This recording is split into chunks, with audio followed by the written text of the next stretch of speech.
espero que se ilusionen como me he ilusionado yo.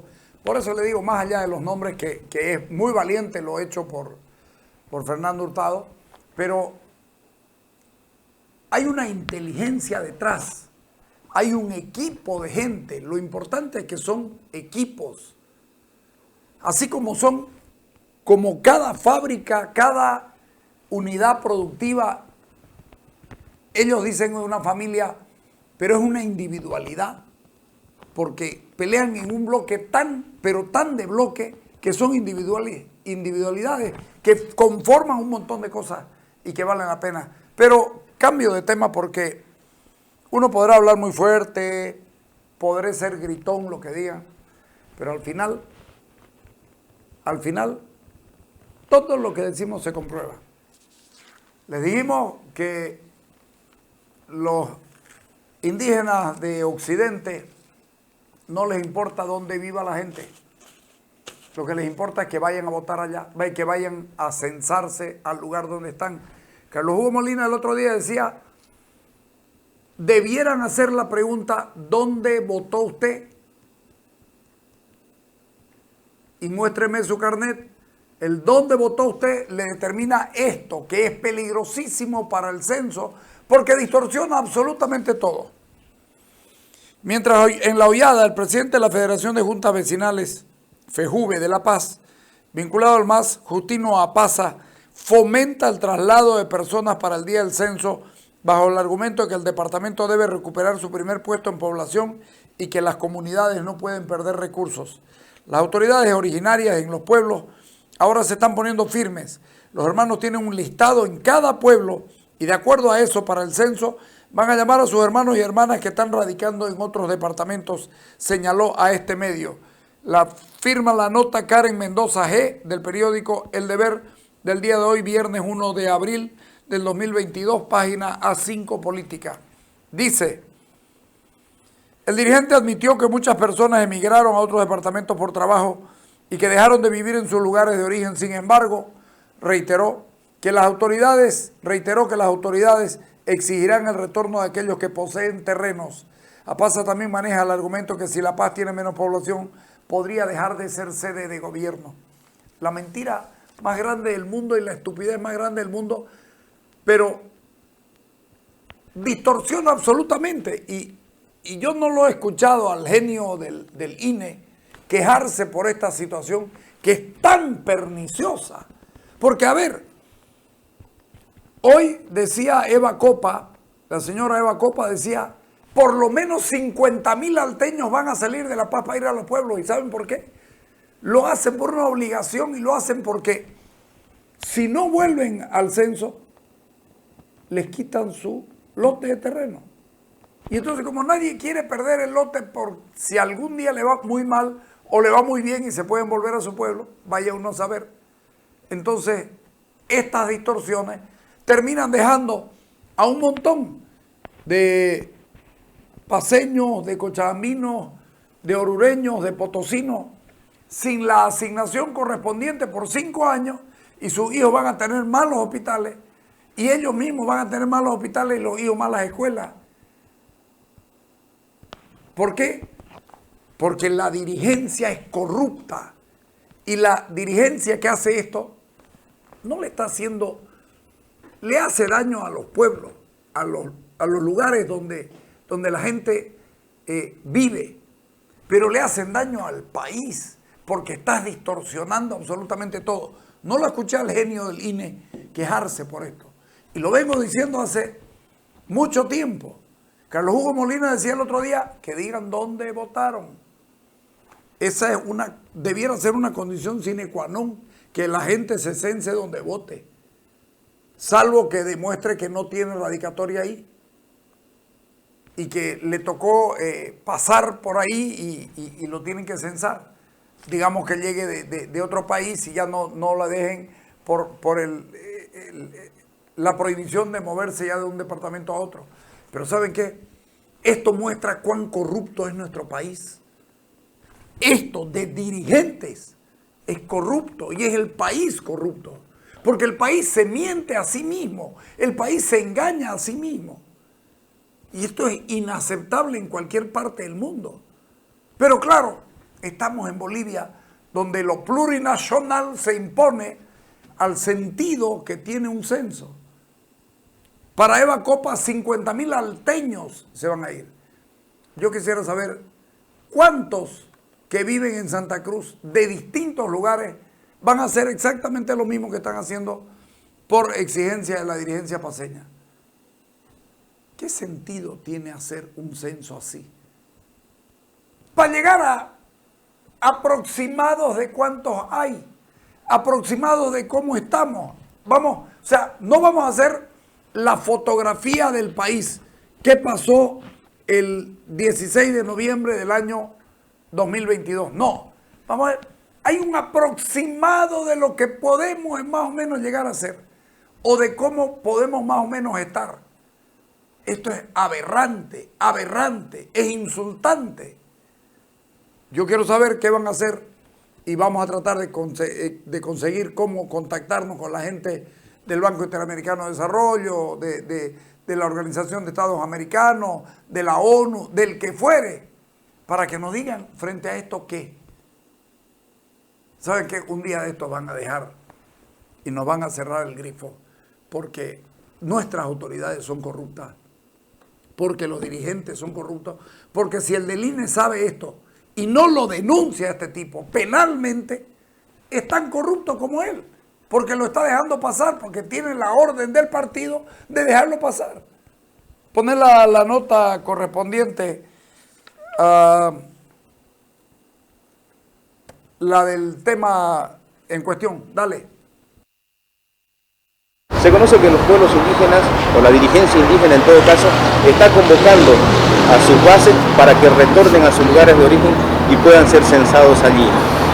¿Cómo nos deja esto? ¿Qué figura nos da para el censo? El censo es un instrumento fundamental para las estadísticas de un estado.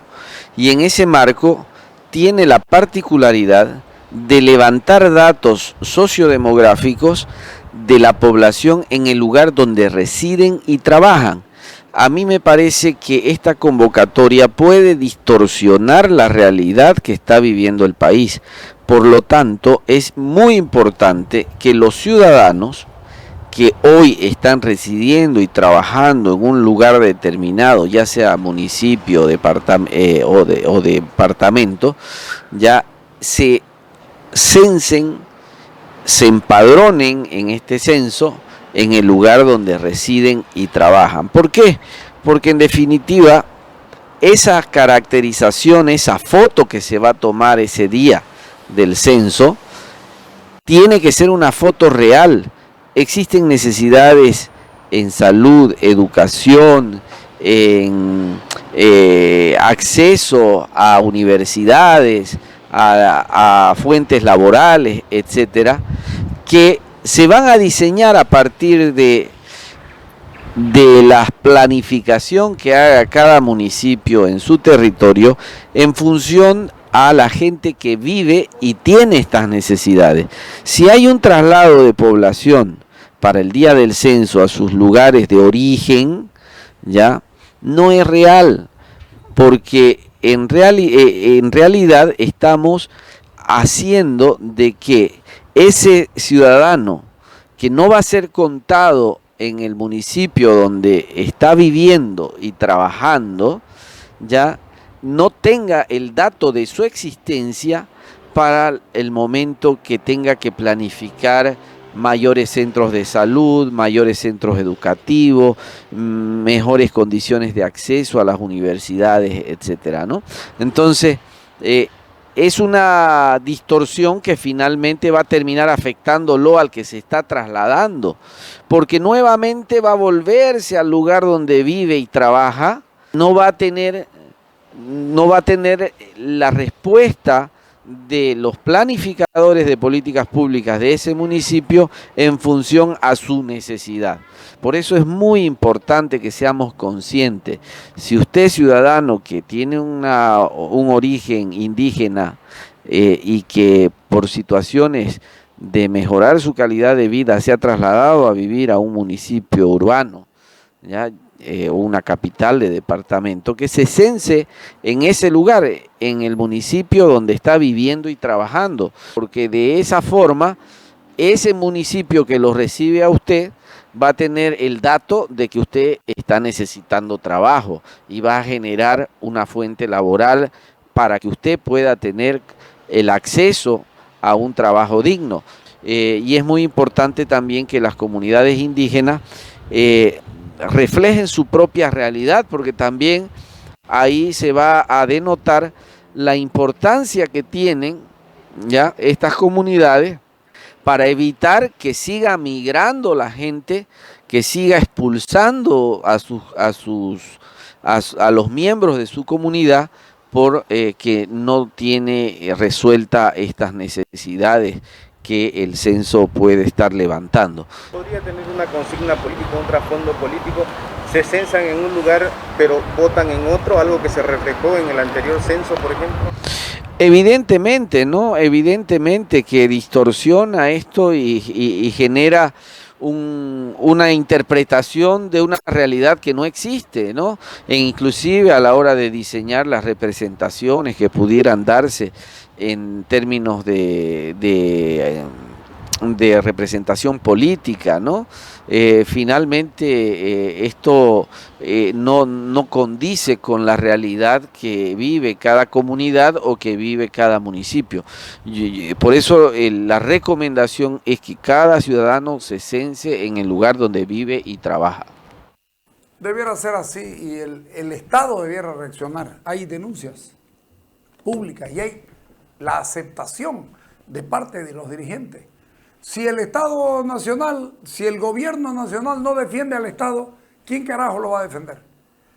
Vamos a cambiar de tema hablando de defender.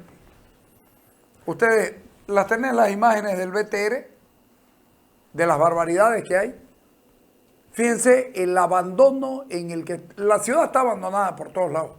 Pero esta inversión municipal de 200 millones está siendo maltratada. Esto es el BTR. La alcaldía deja que esto ocurra porque no cuida los lugares. Miren, ahí está durmiendo un malviviente. Dale.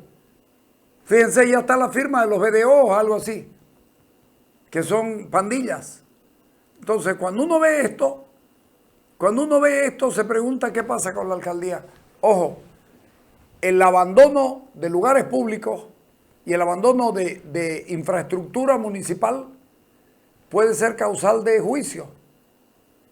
A ver qué dijo don Carlos Manuel Saavedra, dale. Analizar la situación de las paradas que se construyeron para el BRT, que ahora se han convertido en los dormitorios de personas en situación de calle. Incluso hay algunos que están marcados hasta con insignias de pandillas. ¿Son un bien municipal? ¿Han quedado abandonados? ¿Cómo lo podemos entender? Son un bien municipal que ha quedado abandonado y eso preocupa mucho. Al final han costado plata. El proyecto BRT nos ha costado cerca de 160 millones de bolivianos a la ciudad. Una obra mal planificada, ya lo sabemos todos, empezaron por el final, trajo más problemas que soluciones, pero en este momento está en una especie de limbo, en el cual la actual gestión ha hecho varios anuncios de algunas acciones que iba a tomar respecto a esta obra y hasta ahora todo ha quedado en nada. Nosotros desde un comienzo manifestamos que se debía tomar una decisión en función a los criterios técnicos de quienes entienden. En su momento se intentó instalar unas mesas de diálogo con los colegios de profesionales, transportistas, y quedó en nada y lamentablemente sigue así, sigue ahí en el limbo, nadie sabe qué va a pasar con eso, esperando que hayan los informes que el alcalde ha dicho que están elaborando desde hace tiempo y hasta ahora no hay ni siquiera una fecha establecida para que estén concluidos. También hay un tema legal, nadie puede sacar un solo cordón de ese BRT sin que hay una orden judicial. Entonces no es nomás decir se salen y punto. Más allá de una decisión política, nosotros creemos que debería haber una decisión técnica. ¿Qué es lo que más conviene? ¿Qué le conviene a la ciudad para tomar tomar finalmente la decisión. Ahora, ¿qué va a pasar con esas paradas? Mientras tanto, debería tener presencia, lógicamente, el gobierno municipal, por lo menos para preservarlas, para que no se depreden, para que no sirvan de baños públicos o de dormitorio, o para que sirvan para que las pandillas marquen su territorio. Es una situación lamentable y que al final quien pierde es la ciudad, ¿no? 160 millones de bolivianos parados ahí tirados. En este momento en el primer anillo solamente 2 carriles, todos compartiendo ese espacio, un carril vacío. Se hablaba mucho de equiparlos con tecnología, tenían cámaras, aire acondicionado, una serie de equipos a lo que iba a ser el cobro del transporte del BRT. Todo esto también ya o lo han robado o están deteriorados en el mismo lugar, digamos. Claro, muchas veces lo que no se usa se deteriora más de lo que se usa, ¿no? Las cosas que se abandonan se fregan más rápido. El sistema de cobro está en las catracas, el software creo que no estaba todavía implementado. El tema de los aires acondicionados no tengo la información si estaban ya instalados, pero si han estado instalados con seguridad en este momento deben estar, o no deben estar ya más bien dicho, pero no tengo esa información si al final se instalaron o no. ¿Hay algún proyecto para poder sustituir estas paradas por alguna otra, que cumplan otra actividad, digamos, o no han conocido nada de ustedes como concejalía? Se hablaba de poner algunos puntos de información turística, pero yo creo que hay que agotar la instancia de ver que sirvan para algo más. Como le digo, la decisión para que ese BRT tenga alguna, o que esa plata que se gastó nos sirva de algo, tiene que pasar por criterios técnicos. Hay muchas personas también que dicen que se le debería dar una oportunidad y ver cómo funciona. Si bien es complicado porque el BRT es un sistema integral de transporte, poco o nada sirve que haya un carrusel en el primer anillo y afuera sigan los micros que todos conocemos, que llegan al primer anillo, tenga que hacerse transbordo, tenga que pagarse otro pasaje.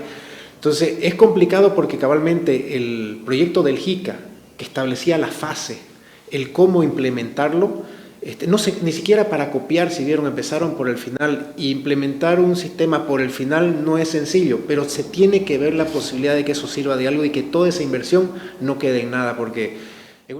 Estoy absolutamente de acuerdo. No puede quedar en nada. Es la plata de la gente. Le han sacado plata a escuelas, le han sacado plata a hospitales, le han sacado plata a cultura, le han sacado plata a un montón de cosas. Y créanme, esto es inaceptable. Esto es inaceptable. Y creo yo que hay que tomar cartas en el asunto. Efectivamente no se puede tocar, no se puede hacer otra cosa que no sea cuidarlos y protegerlos. Pero si las plazas que ya son de dominio público y todas estas cosas, no las limpian, no las arreglan, o las arreglan de vez en cuando, que querían pasarle el corte del pasto para que lo corte... Puta madre, viejo, estamos mal. ¿Qué dijo doña Lola Terrazas? Abandono es lo que vemos no solamente en estas paradas del BRT, y ya somos testigos de los últimos conflictos que está viviendo la ciudad, y lastimosamente el tema del BRT, una obra que le ha costado millones a este pueblo, no solamente está siendo dada de baja, sino también que está en total abandono. Es una infraestructura con mucha inversión y que hoy solamente está dando cobijo a las personas en situación de calle, muchos en situación de delincuencia. ¿Quién es el responsable de los BRT?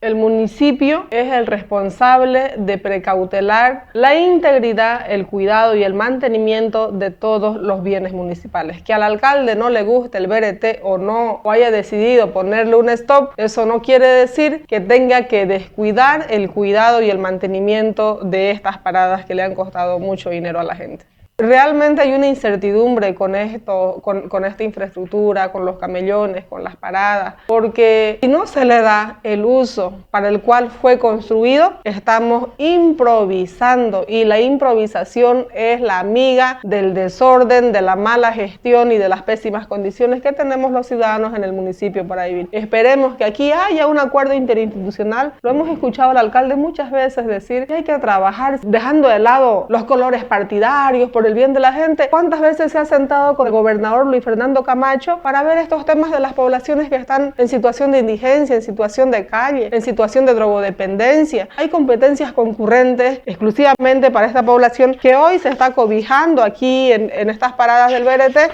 y que debería de haberse ya planteado una solución en coordinación con la gobernación. Absolutamente de acuerdo, absolutamente de acuerdo. No les importa. ¿Sabes por qué? Porque no tienen su firma y no tienen su sello.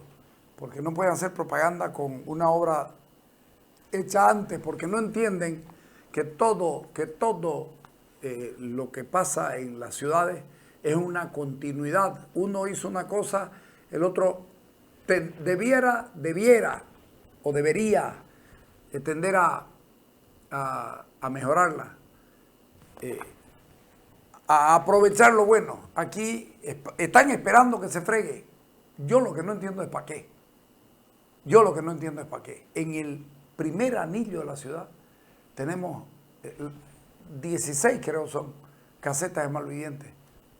Si a ustedes les parece que esto es normal, puta, no se quejen si les roban, si les mienten, si les estafan, si les fallan, no se quejen.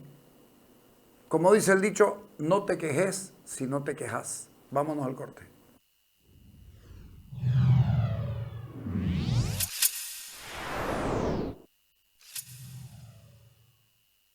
La cuenta fabulosa continúa premiando porque sortea 20.000 bolivianos de lunes a jueves y 200.000 bolivianos todos los viernes. Acordate que por cada 100 bolivianos ahorrados en tu cuenta tenés más posibilidades de ganar. Esto es realmente fabuloso. Toma nota, son 20.000 bolivianos de lunes a jueves y 200.000 bolivianos todos los viernes. Porque ahorrar es ganar con la cuenta fabulosa de Banco Fácil. Esta entidad es supervisada por ASFI, actividad autorizada y fiscalizada por la Autoridad de Juegos AJ.